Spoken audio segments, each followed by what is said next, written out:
गोंडा जनपद में किसानों के नेता के रूप में पहचान बना चुके शैलेंद्र सिंह उर्फ बब्बू बिसेन इस बार गोंडा जनपद की सदर विधानसभा से सपा के टिकट पर चुनाव लड़ने की तैयारी में है। बता दें, गोंडा की सदर विधानसभा जनपद की सबसे बड़ी विधानसभा के रूप में जानी जाती है और दिग्गज नेता पंडित सिंह और ब्रजभूषण शरण सिंह चुनावी मैदान में है। इसको लेकर सपा नेता शैलेंद्र सिंह का कहना है कि चुनाव जनता जिताती है, चुनाव दिग्गज कभी नहीं जीते। ऐसे में जनता ने इस बार सपा को जिताने का मन बनाया है और जनता मुझे मौका देती है तो मैं उनसे किए गए वादों पर खरा उतरने का प्रयास करूंगा। मंडल प्रभारी नीलम सिंह की रिपोर्ट। ऐसा है, जनता दिग्गज नहीं देखती है, जनता देखती है काम करने वाला सेवक।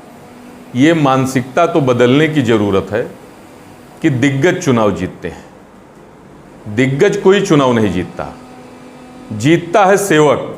अब सेवक जीत जाए और बाद में अपने आप को दिग्गज बताए, ये अलग बात है। तो हम एक सेवक हैं, हम जनता की सेवा करते रहे हैं अनवरत। पिछले 10 से 12 वर्ष से किसानों के लिए चाहे बजाज हिंदुस्तान चीनी मिल का घेराव हो, चाहे डीएम कार्यालय का घेराव हो, चाहे तहसील का घेराव हो, गन्ना किसानों के लिए लगातार मैं प्रयास करता रहा हूं। धान खरीद में जितना बिचौलियाबाजी गोंडा जनपद में होती है, शायद ही पूरे भारत देश में कहीं होती हो। हम इन मुद्दों को लेकर लगातार लड़ाई लड़ते हैं। तो किसानों, छुट्टा जानवर है आज, छुट्टा जानवर की समस्या। मैंने तो पूरे विधानसभा में ये घोषणा कर दी है कि हर न्याय पंचायत स्तर पर गौशाला निर्माण करवाकर छुट्टा जानवर से पूर्ण मुक्ति करवाने का काम करूंगा।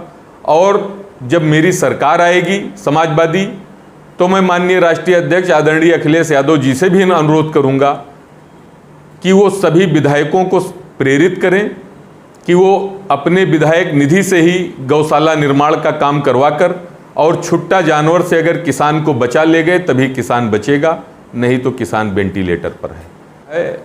ये मुझे नहीं लगता है, ये जनता को लगता है कि समाजवादी पार्टी की सरकार आ रही है।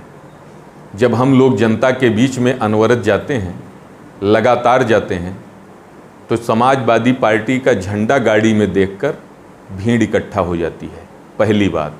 दूसरी बात, आज मैं दावे के साथ कह रहा हूँ कि भारतीय जनता पार्टी के जितने भी नेता हैं या विधायक हैं, वो जनता के बीच से गायब हैं, डर की वजह से गायब हैं। चूँकि 5 वर्ष जो शोषण किसानों, मजदूरों और गरीबों, छात्रों का हुआ है, वो आक्रोश के रूप में समाज में व्याप्त है। तो ये डर के वजह से जनता के बीच नहीं जा रहे हैं, मौके पर सब गायब हैं। आप खुद इसका जो है सत्यापन कीजिए भौतिक। तो जनता चाहती है कि समाजवादी पार्टी की सरकार बने, और हम लोग जब जनता के बीच जाते हैं तो ये लगता है कि हाँ जो है जनता तैयार है पार्टी की सरकार बनाने के लिए, तो हमें भी लगता है कि पार्टी की सरकार बन रही है।